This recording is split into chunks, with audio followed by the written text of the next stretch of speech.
veux vraiment que vous y croyiez. Ne vous contentez pas de m'écouter. Ressentez-moi dans votre âme.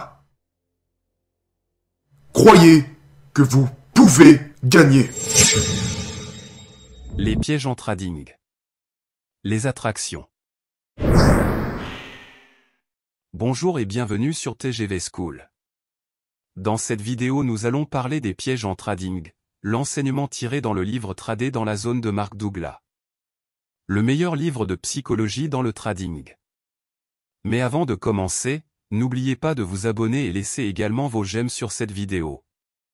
Cela me fait chaud au cœur.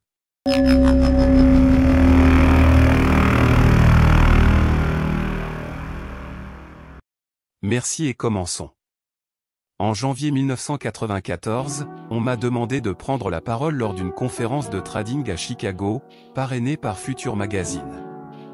Lors d'un des déjeuners, j'étais assis à côté d'un éditeur de l'un des principaux éditeurs de livres sur le trading.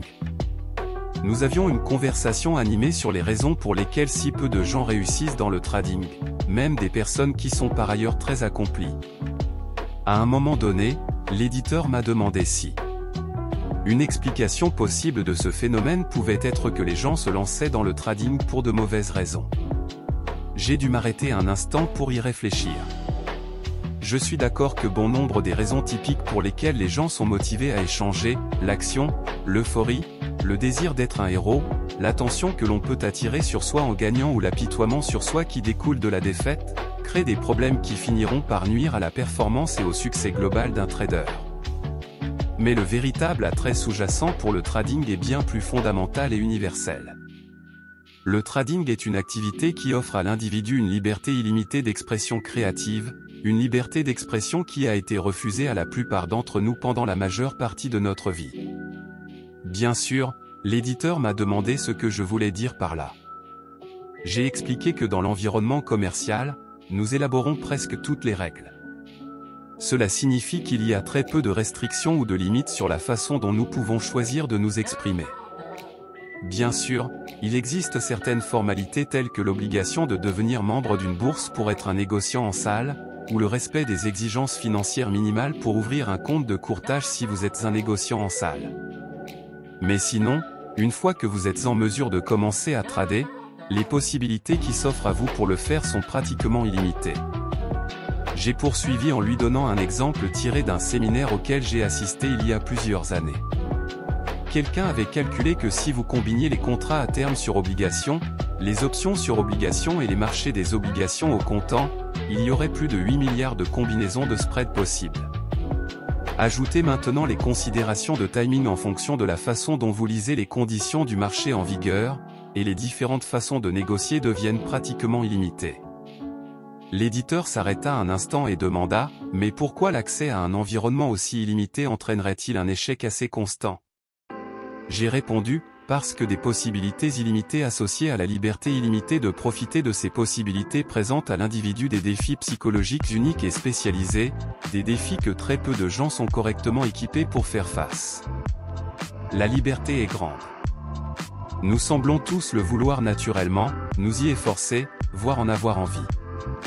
Mais cela ne signifie pas que nous avons les ressources psychologiques appropriées pour opérer efficacement dans un environnement qui a peu de frontières, voire aucune, et où le potentiel de nous faire d'énormes dommages existe. Presque tout le monde a besoin de faire des ajustements mentaux, indépendamment de sa formation, de son intelligence ou de son succès dans d'autres domaines. Le type d'ajustement dont je parle concerne la création d'une structure mentale interne qui offre au trader le plus grand équilibre entre la liberté de faire n'importe quoi et le potentiel qui existe de subir à la fois les dommages financiers et psychologiques qui peuvent être une conséquence directe de cette liberté. Créer une structure mentale peut être déjà assez difficile, surtout si ce que vous voulez inculquer est en conflit avec ce que vous croyez déjà.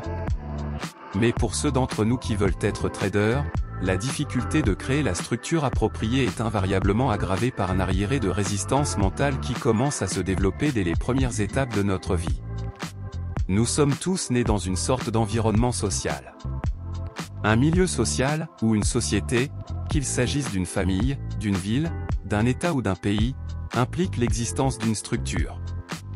Les structures sociales consistent en des règles, des restrictions, des limites et un ensemble de croyances qui deviennent un code de comportement qui limite les façons dont les individus au sein de cette structure sociale peuvent ou ne peuvent pas s'exprimer. De plus, la plupart des limites de la structure sociale ont été établies avant notre naissance.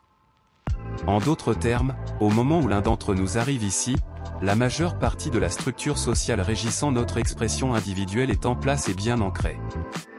Il est facile de voir pourquoi le besoin de structure d'une société et le besoin d'expression de soi d'un individu peuvent entrer en conflit. Toute personne qui veut maîtriser l'art du trading est confrontée à un tel conflit fondamental. J'aimerais que vous vous demandiez quelles caractéristiques, une forme d'expression personnelle, est commune à chaque enfant né sur cette planète, quel que soit le lieu, la culture ou la situation sociale dans laquelle l'enfant est né. La réponse est la curiosité. Chaque enfant est curieux.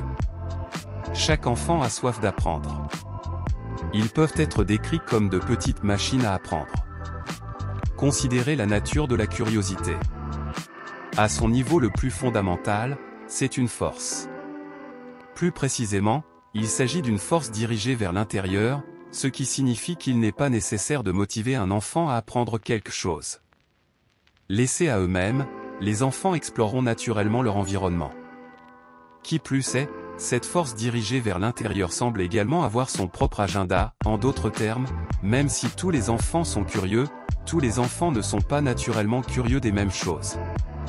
Il y a quelque chose à l'intérieur de chacun de nous qui dirige notre conscience. Même les bébés semblent savoir ce qu'ils veulent et ce qu'ils ne veulent pas. Lorsque les adultes rencontrent cette démonstration unique d'individualité exprimée par un nourrisson, ils sont généralement surpris. Ils supposent que les nourrissons n'ont rien à l'intérieur d'eux qui fait d'eux ce qu'ils sont.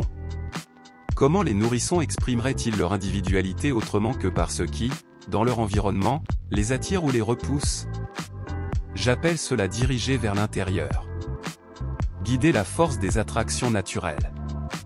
Les attractions naturelles sont simplement les choses pour lesquelles nous ressentons un intérêt naturel ou passionné. Le nôtre est un monde vaste et diversifié, et il offre à chacun de nous beaucoup à apprendre et à expérimenter. Mais cela ne signifie pas que chacun de nous a un intérêt naturel ou passionné à apprendre ou à expérimenter tout ce qui existe. Il existe un mécanisme interne qui nous rend naturellement sélectifs. Si vous y réfléchissez, je suis sûr que vous pourriez énumérer beaucoup de choses à faire ou à faire qui ne vous intéressent absolument pas. Je sais que je le pourrais. Vous pouvez également dresser une autre liste des choses qui ne vous intéressent que marginalement. Enfin, vous pouvez dresser la liste de tout ce qui vous passionne. Bien sûr, les listes deviennent plus petites à mesure que le niveau d'intérêt augmente. D'où vient l'intérêt passionné ? Mon point de vue personnel est que cela vient du niveau le plus profond de notre être, au niveau de notre véritable identité. Cela vient de la partie de nous qui existe au-delà des caractéristiques et des traits de personnalité que nous acquérons à la suite de notre éducation sociale. Nous sommes déjà à la fin de cette vidéo, merci d'être resté avec nous jusqu'à la fin. À la prochaine pour une nouvelle vidéo sur TGV School.